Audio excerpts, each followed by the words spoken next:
Fall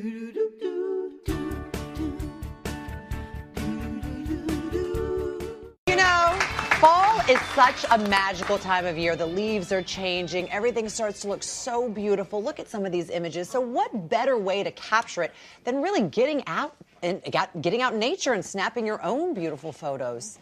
That's amazing. Beautiful. I love this time of year. You know, I just went up to be in a movie. I apologize. In Vancouver. Mark, you guys just dropped Let us pick it up. But in all seriousness, you know, what I love is photography. This is a great time of year. We live in LA. We're gonna have a change of seasons here. So I'm like, I'm going north to Canada.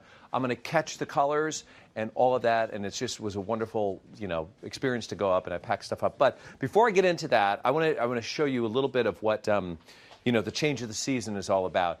And so my new family, Julie's mom, is an artist. And you talk about fall harvest, it's not just the change of the colors, but it's, look at this, the cranberry bogs back east. These are from Dr. Virginia Fryermuth, and she is an amazing artist. The scenery's wonderful. Julie keeps telling me, come home, come back and see where I'm from, back in Carver, Mass. You have some competition in the family here. here. And you can see, I mean, clearly how beautiful and what I'm missing out.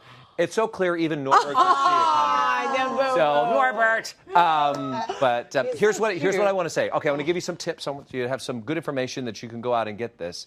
But before we do that, I always want to study my subject. I shoot nouns, people, places, or things, right? So I'm going to go take pictures of these leaves, and I wanted to find out why they change color in the first place.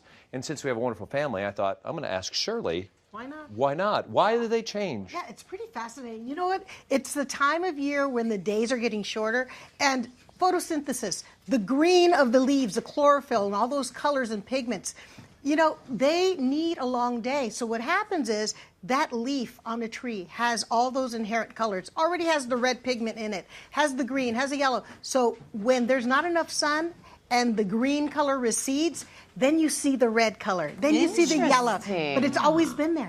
And I went in search of, now I was hoping to find all of those fabulous colors, and what I found was the front end of the season. So there was some color happening, but I had my gear, and I went out and started looking around and seeing what I could find. Now, here's the point.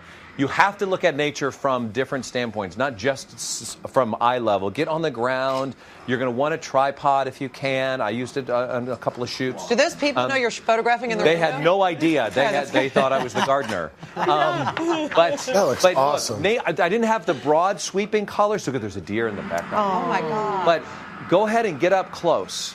And it's when I got up close to these that I saw exactly what Shirley was talking about. Beautiful. And this is what I saw, the brilliance of what nature is. Oh, my gosh. This beautiful leaf. Now, here's the deal. You spend all that time, you go someplace, and you go, the weather was the cloudy, the overcast. You didn't have that punch that's there. I'm going to show you how we can do that. So here's we'll just work with this one image. And like a good recipe that has little seasonings and all that, that's what goes into a nice photo as well. And I'm going to show you how to what we call color contrast, how to bring an image to life.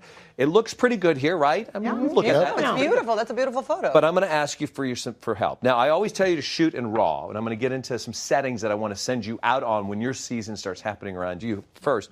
But in this case, we're going to go ahead and you're going to help me. I'm going to show you how you can take just a sort of an ordinary, I won't say it's drab, but there's just not much there.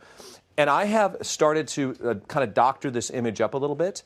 So I've gone through the first part of this and cooked it a little bit. So let's kick it over. So there's a little bit of a difference. So we went from that, you see that, to that. Now we're still not there. Pretty. What I'm going to ask you to do, and this is software that I always use, called Lightroom. And I'm going to come down into an area that is called luminance. Luminance, color comes in all different. You got saturation, and hue, and luminance, and we're going to separate these colors by using our luminance. What does luminance mean? Luminance is sort of the how bright the color is, not how saturated it is, but the brightness of it. Illuminating. You'll see. Yes, exactly. So I've given you each part of the recipe. I'm going to see who has my red number for me. Oh, I've got, okay, red is -20. -20, okay, that one goes there. Next is orange. Who's going to help me out with the orange? That's +23. That's a 23. So I've created this recipe already, just like the same way you create some recipe. Next is what? Who's got yellow? Is +16. So we're going to go 16 on this, and what we're doing is just addressing the yellows, the reds, the greens, and we're bringing them either brighter or darker, and that's helping us create this separation in color in this. All right, so I left off with yellow. I'm going to go green now, right? Who has got a green for me? Green is how much? Kim is my senior, plus 51. Perfect. All right, that's good. I love your thinking. That hurt. And then the last color that's representative in this photo is aqua. Who has an aqua number for me? Plus 40. Aqua. Plus 40. So we're going to go 40 here. Perfect. That's looking pretty. Now, that's awesome. Right now we're set here. I'm going to go over. I think there's just one little saturation number that I needed to add, and it was a red. Who has a saturation number? I have a red 17. So it is negative 17, I believe. Oh, yes, it is. That's fine. That's okay. That's what glasses are for. Okay. Now the last thing. So we're almost home. But what last thing I want to do when you're working on your images, think like a director. You want the viewer of that to look to a certain area.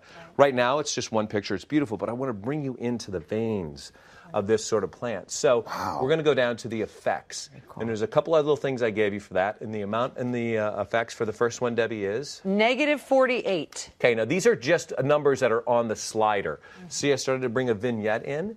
There is a midpoint number. It's plus 44. 44. It's starting to change a little bit. Where do you see the before and after when we're done with this? Next. We got a. Do we have a roundness? Yeah, roundness is negative because I can see 26. Perfect. Which you know all about like. Kim knows all about roundness. Okay. And feather is plus 71. 71. All right. Now, are these just numbers that you're playing with because you like the way the image looks? Well, I predetermined these earlier because I worked with this image, so I wanted to sort of like do it quickly. It's what your eye likes. It's what my eye likes. And here is, now you see the image and you're like, well, I don't know if there's much change, but here's the before. Oh my gosh! Wow. And here is our after. Crazy. And I thought the before looked great, but here it is. wow. Here's the before. And that after shooting for a while, you begin to see what's not there, and you know what can be. So you want to know your end product. Can I ask you, Mark, when you're looking at this picture, do you concentrate on the green more when you change color or the red? I'm looking to separate those colors. That's what I'm after. I'm trying to get the separation between those. Debbie. But can I ask you one thing? What I notice about your pictures all the time is that how you really can, in your photos, I see every little vein. I see every little feature. How do you do that? It's all done through Aperture. I'll tell you just real quick. Want to send you out when you're shooting your pictures, go to Aperture F11, put it in AV mode, and make sure you're in the lowest native setting for your ISO at 100. I'm going to put this information also on our Facebook page, along with 3 other tips for you.